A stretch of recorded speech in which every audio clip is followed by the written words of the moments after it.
Le tram liégeois devrait être sur les rails dans un an, le 31 janvier 2025, du moins pour les 11,7 km du centre-ville.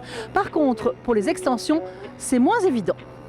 L'extension nord vers Herstal verra le jour, le chantier a repris et suit son cours.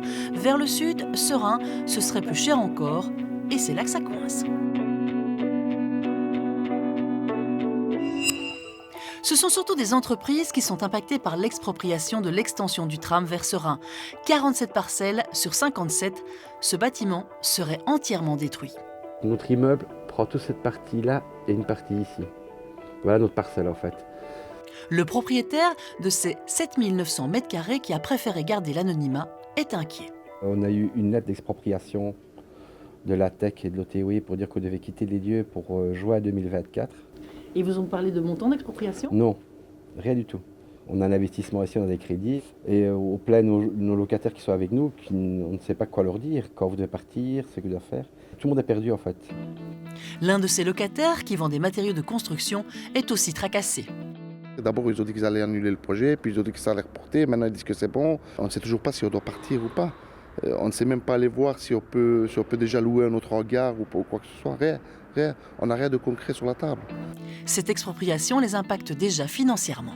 Nous avons licencié 4 employés. Maintenant, si on calcule les pertes, on n'est pas loin de 250-300 000 euros. Puisqu'on devait prolonger notre magasin, donc c'était un investissement qu'on avait prévu. Un peu plus loin, sur le futur tracé du tram, cette société de toiture perd 750 mètres de stockage à l'arrière de ses bâtiments. Aucun montant d'expropriation ne leur a été communiqué pour leur terrain, mais ils ont estimé leurs pertes. Si nous sommes expropriés, nous devons au moins provisoirement éliminer tout ce qui est stockage ici et aller le porter ailleurs, louer un bâtiment, transporter, tout cela, etc. On parle de l'ordre de 100 000 euros. Mais on n'a pas encore beaucoup d'infos du timing, de quand. Donc, Et de comment ? Et de comment, c'est surtout le comment. Parce que pendant les travaux, nous, on continue à fonctionner. Si jamais on doit arrêter tout, là, ça va vraiment poser problème. On a 30 ouvriers qui travaillent tous les jours, on a un carnet de commandes plein. Donc ça va être compliqué. Même inquiétude chez cette propriétaire de 83 ans qui vit là depuis 60 ans. Et d'un jour au lendemain, vous devez abandonner tout. Le monsieur m'a demandé si je voulais acheter une maison ou si je voulais louer ou acheter un appartement. Je lui ai répondu, tout dépend de ce que vous allez me donner. Est-ce que je vais être dédommagée pour tout ça? Je ne sais rien, madame.